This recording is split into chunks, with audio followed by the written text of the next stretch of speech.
Terima kasih untuk Anda yang masih bergabung bersama kami dalam Berita Bali hari ini. Untuk Anda yang baru bergabung, kembali kami sajikan 3 berita utama Berita Bali hari ini.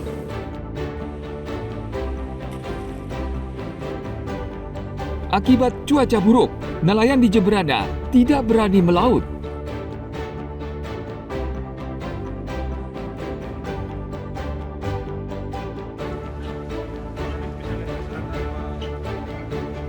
Satgas Pangan Ditreskrimsus Polda Bali mendatangi sejumlah pedagang beras di pasar tradisional dan pasar modern di Denpasar guna memastikan tidak ada beras oplosan yang beredar di pasaran.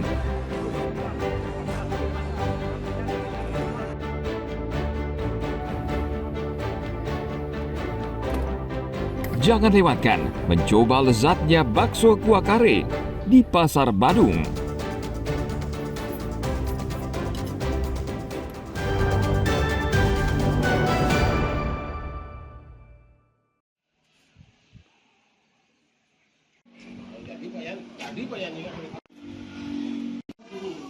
Sekolah Dasar Negeri 3 Desa Pejengkawan di Gianyar berada di lokasi yang unik.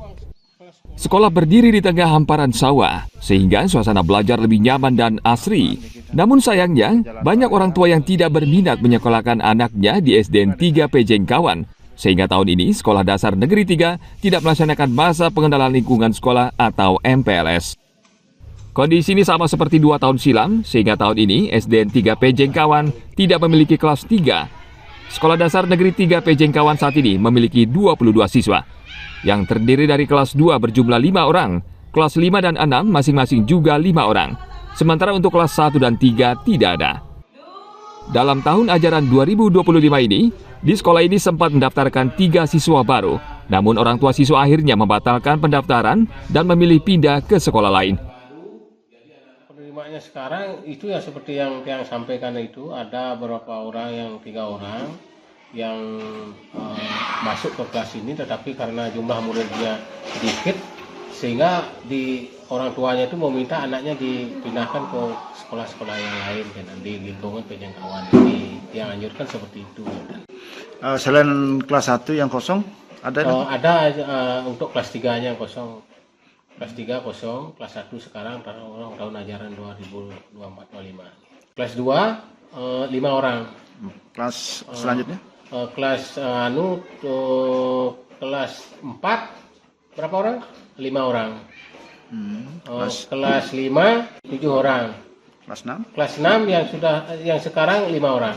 Sehingga jumlahnya semua adalah 22 orang. Yang tamat kemarin? Yang tamat kemarin 12 orang. Oh, lumayan. Penyebabnya keberhasilan kabit yang dukung ini yang rasanya karena jumlah TK-nya itu sedikit sekali untuk daerah Pejengkawan dan Dukung Riau-nya. Tidak adanya siswa kelas 1 untuk tahun ini, selain disebabkan program keluarga berencana dari pemerintah, beberapa siswa memilih sekolah lain termasuk memilih sekolah dasar swasta di kawasan Ubud dan sekitarnya. Tim Liputan melaporkan dari Gianyar.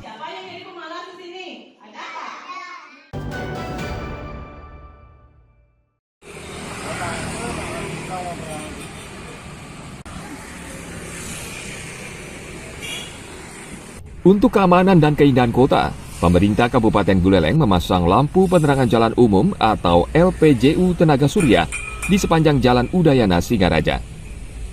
Seolah tidak mau kalah dengan kabupaten lain di Bali, pemerintah Kabupaten Buleleng memasang 25 tiang lampu sehingga keseluruhan ada 50 LPJU di sepanjang Jalan Udayana Singaraja.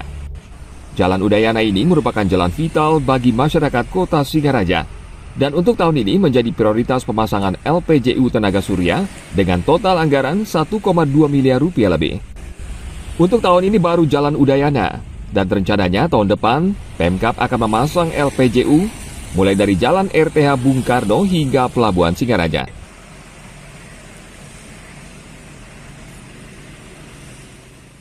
Salah satunya kan program prioritas kami kan penataan kawasan kota Singaraja.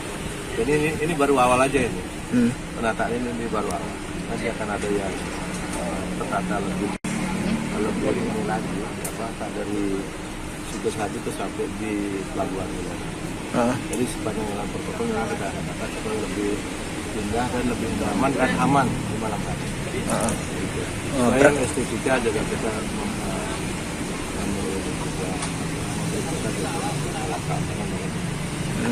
seperti tanaman ini dari LH juga turun untuk bagaimana ke depan ini pohon kita dilestarikan tapi tanpa mengurangi nanti ada daripada penataan untuk tamannya.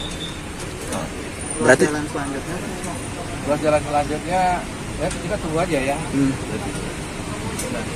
Kita lihat yang mana yang memang jalan dilestarikan nanti hampir semua lagi. Pemasangan LPJU ini merupakan program prioritas dari Pemkab Buleleng agar bisa memberikan rasa aman bagi masyarakat. Selain itu, dengan kehadiran LPJU tersebut, taman di sepanjang jalan kota Singaraja lebih estetik, sehingga wajah kota bisa lebih baik. Tim Liputan melaporkan dari Buleleng.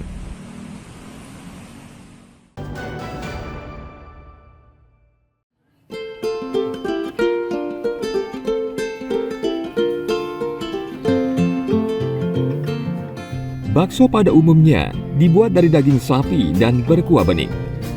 Di warung Jawa Pak Min di Denpasar, bakso yang dijual dibuat dari daging ayam dan ditambah kuah kare. Lalu, seperti apa rasanya? Karakternya kayak menu-menu biasa tapi rasanya tuh beda dari yang lain gitu loh Kak. Baksonya tuh kental, maksudnya tuh kayak kenyal, enak, daging gitu, banyak dagingnya lah. Kalau kuahnya tuh gurih Kak, gurih, enak, pedas juga, tergantung selera sih. Kalau paling suka itu di kuahnya, karena punya cita rasa yang berbeda gitu.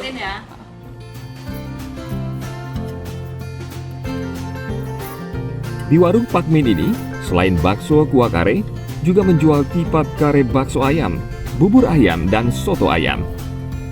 Namun yang paling terkenal, bakso ayam kuah kare ini. Warung bakso kuah kare berdiri sejak tahun 1980. Pak Min awalnya berjualan dengan pikulan dan berkeliling di seputaran lapangan Puputan hingga kawasan Pasar Badung Denpasar. Usahanya ternyata maju dan pada tahun 1990 ia mulai menyewa tempat Pasar Badung hingga saat ini.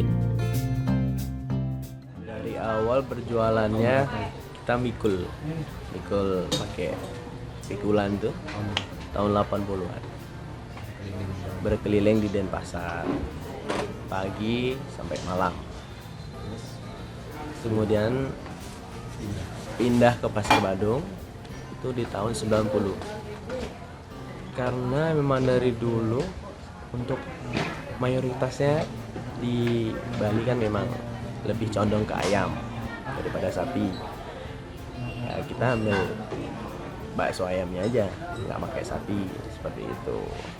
Kalau diandalkan ya dari cita rasa kuah kare yang kental itu, karena emang di Bali jarang namanya bakso kare tuh. Mungkin satu aja di sini di Bali lah ya. Pak Min sudah menyiapkan anak-anaknya untuk melanjutkan usaha bakso ayam kuah kare ini karena sudah memiliki banyak pelanggan. Satu porsi bakso ayam kuah kare harganya Rp12.000.